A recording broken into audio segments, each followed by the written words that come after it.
Hi, I'm Dr. Vanessa Ewing, and thank you for joining us this week as we talk about ways to actively and supportively engage and collaborate with the families that we work with.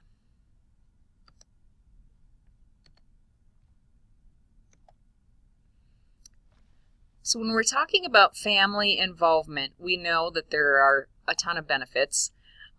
It is one of the most major contributors to positive student outcomes. We're talking about academic and those very important affective and social emotional outcomes as well.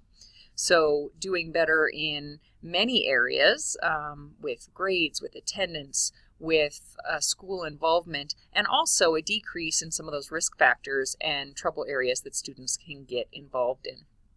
It's really a major benefit for the student, for the parents, and for the school. A major factor in whether students are successful is how much that school and that family is collaborating and communicating with one another. According to the American Psychological Association, when school staff engage in caring and trustful relationships with families, the families are more apt to participate in their children's educational development. Again, this might seem quite obvious, but I think the key words here are caring and trustful. And how can we build that? That takes time, that takes some real, more than just the casual hello or the parent-teacher conferences. What do we do to truly build those relationships? William Glasser, a famous psychiatrist, says that one of our basic needs is for love and belonging. And how can we develop that with our families so that we can really, truly engage in a collaboration? I talked on some of the benefits already, but students having more positive benefits towards school, higher achievement, better attendance, more homework completed, and reduced risk factors, including, risky behaviors and dropout factors and truancy. So it benefits us all. The students certainly do much better when we collaborate. The school's going to do better and have an easier time with the children, and we're going to get more of that support and involvement from families. The Center for Disease Control and Prevention talks about three major factors involved in getting true family involvement. One, we need to build that positive relationship and communicate the school's vision. Some schools may not even be particularly clear in their own vision, so that's a place to start. Another place is looking for a variety of activities and frequent occasions to provide family support. That could be biological or non-biological. We're really talking about any parents, family, or community members that serve as a family type function. Ways to increase communication, so making sure that language is not a barrier, using our resources so that we have more multilingual opportunities as well, making sure that we're not just using email, but we also have text, we also have face-to-face, we also have those boards at the school. Any way that we can increase communication, home visits as well. Creating volunteer opportunities, and that includes things like bringing in aspects of their food or culture, things they can do outside of the school hours as well, and ways to participate beyond, the traditional helping the teacher in the classroom.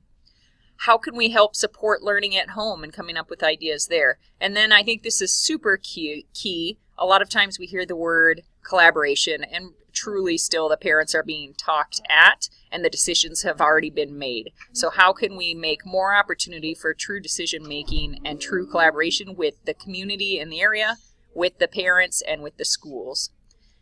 And then think about the common challenges that families face, such as scheduling conflicts. Is there a way to build in childcare or activities for all of the children? Is it connected to food? Can we bring in dinners and so on so that families that don't have a lot of time know that they can take care of that?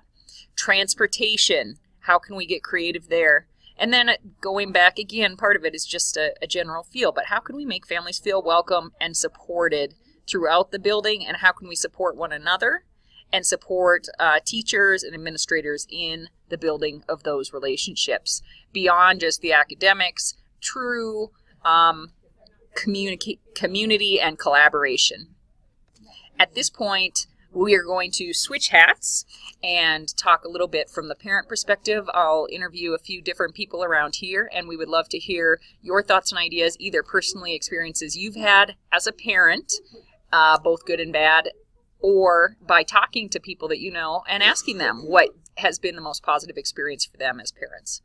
So I can tell you that starting positive goes a long way. When my son was little, and he is identified, he's a highly gifted kiddo, but he was struggling a bit when he was younger.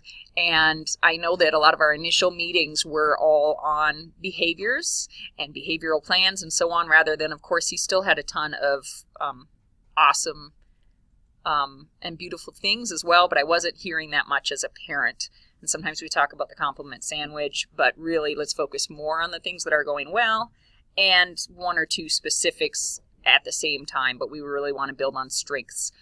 Ultimately, I had to look around for a while to find a school that understood him better, but it was difficult. It got to the point, actually, on the negative end, that when he was little and his principal quit, he was convinced that she quit because he was a bad kid. He wasn't that bad, by the way. He wasn't bad at all, but he struggled with some of his energy levels and just, being as quiet as they wanted him to and so on. So that was kind of the bad. The good has been where I've really connected with the teachers, and that's been a lot on my part, though. So I feel like I had enough of an understanding, of course, of the education system that I've worked really hard as a parent to connect with the teachers, knowing how much better it would be for my son if we had that bond. But when folks have truly talked with me about what was going to be in his advanced learning plan, and they took my thoughts and my son's thoughts into consideration, that was huge. And I've enjoyed the family collaboration where it's been not just the academics, but, skate city or restaurant nights or things like that as well has really brought me in as a parent. Hello, my name is Minda, and I have a highly gifted 9, almost 10-year-old, and probably a highly gifted 4-year-old on his way up. We have had quite a range of good, bad, sometimes ugly. And from a parent perspective, I think the number one thing that I have benefited from is finally finding some collaboration and corroboration with other parents. My son started in a regular school, in a K-8 school, with neurotypical kids in his classroom. And although he was identified, we wanted him to be able to socialize and be with other kids. And we quickly found out within a year that those social emotional needs just couldn't be met.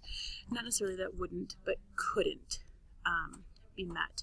And I think advocating for your child can be some of the hardest pieces that you'll do when you have a highly gifted and twice exceptional kiddo. So the first thing that we really do is we talk to our child every single night. And we see how he's doing and how he's feeling, how the day went, what the goods and what the bads were. And we are constantly pushing for him to do what he needs to do to have a good day. And once we moved into a highly gifted program where the other students in his class were also highly gifted, they understood him and he understood them. They found camaraderie. They found companionship.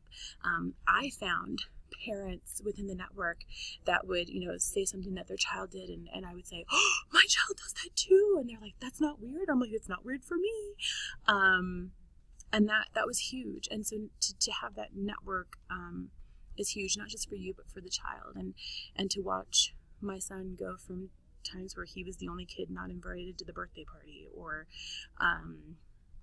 didn't have a whole lot of friends, wasn't invited to play dates, and now we have calendars full of those things.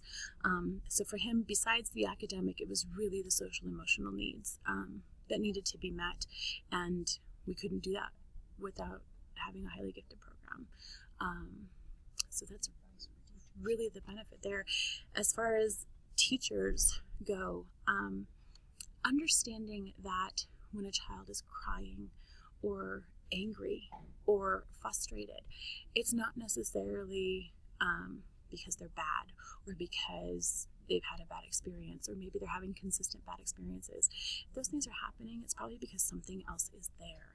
And it's time to start advocating for that child, and figuring out how they view the world, how they view their academic system, how they view their friends, and being able to advocate for that and gather the parents together and talk about that in a safe space. Hello, my name is Michael Sykes. I'm the manager of behavior strategies. What I found a little difficult during the GT process or the identification process was like the amount of time that it took. It ended up taking my daughter, it took us like 16 months to get her identified. So within that 16 months, like she doesn't get that time back, and we like, in a sense, she was a lot of times bored in school. And my daughter loves school, and it's something that she really enjoys, and those were opportunities to push her forward and really foster her creativity and her curiosity. And that was like 16 months that she can't get back. Moving forward, like once she was identified, and with the collaboration from some of the central office team, I really enjoyed how they really validated my feelings and concerns, and were able to jump in and I don't want to say expedite the process, but really look into like what were the barriers that was making this process slower, and what can we do to alleviate some of these imperfections so we can move forward, so my daughter can get her needs met. So that's why I think that's really important, and I think that honest communication is important, because like if the parents in the school are not on the same page, if they're not having that same collaboration, the only person that's really suffering are the students. So that collaboration and that open dialogue, and that it has to be a sense of urgency. I know there's certain times where there's testing, but the kids don't get this time back.